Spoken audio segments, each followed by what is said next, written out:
কিষানের পরিবার ছিল একদম সাধারণ, কিন্তু তাদের স্বপ্ন ছিল অসাধারণ। কিষানের স্ত্রী গীতা, ছেলে অমিত, মেয়ে তৃষা এবং মা সরস্বতী সবাই মিলে কিষানের ছোট্ট জমিতে কাজ করত। তাদের স্বপ্ন ছিল একদিন এমন একটি বড় খামার গড়ে তোলা, যেখানে শুধু তাদের নয়, গ্রামের আরও অনেক মানুষ কাজ করতে পারবে। এক বছর প্রবল শিলাবৃষ্টি তাদের ফসল নষ্ট করে দিল। কিষান দুঃখে ভেঙে পড়ল, কিন্তু গীতা তাকে সাহস দিল। সে বলল, আমাদের স্বপ্ন এখনো জীবিত, আমরা আবার শুরু করব। তৃষা ভাবল কিভাবে ফসলের ক্ষতি কমানো যায়। সে কৃষির নতুন পদ্ধতি সম্পর্কে জানতে চাইল। আর অমিত সিদ্ধান্ত নিল, সে পাশের গ্রামে গিয়ে নতুন বীজ সংগ্রহ করবে।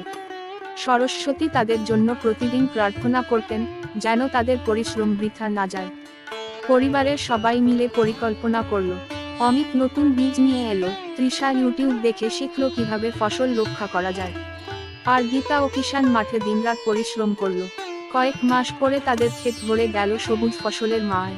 ফসল বিক্রি করে তারা বেশ কিছু টাকা জমাতে পারল। সেই টাকায় তারা বড় জমি কিনল এবং সেখানে আরও ফসল ফলাতে শুরু করলো। এখন কিষানের খামারে গ্রামের অনেক মানুষ কাজ করে, আর সবার মুখে হাসি। গ্রামের সবাই বলতো, কিষানের পরিবারের ঐক্য আর স্বপ্ন পূরণের ইচ্ছা আমাদের জন্য একটা উদাহরণ। পরিবার যখন একসঙ্গে স্বপ্ন দেখে, তখন কোনো বাধাই তাদের থামাতে পারে না। ধৈর্য, পরিশ্রম এবং ঐক্যই সফলতার মূল চাবিকাঠি। সব শেষে বলবো, এই পৃথিবী তাদেরকেই সম্মান দেয়, যারা নতুন কিছু উদ্ভাবন করার ক্ষমতা রাখে।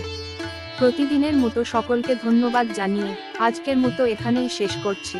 দেখা হবে আগামীকাল নতুন, সুন্দর, শিক্ষণীয় একটি ছোট্ট গল্পের সাথে। ভালো থাকবেন, ভালো শুনবেন এবং সব সময় সব কিছুর ভালো দিকটি দেখার চেষ্টা করবেন। ধন্যবাদ।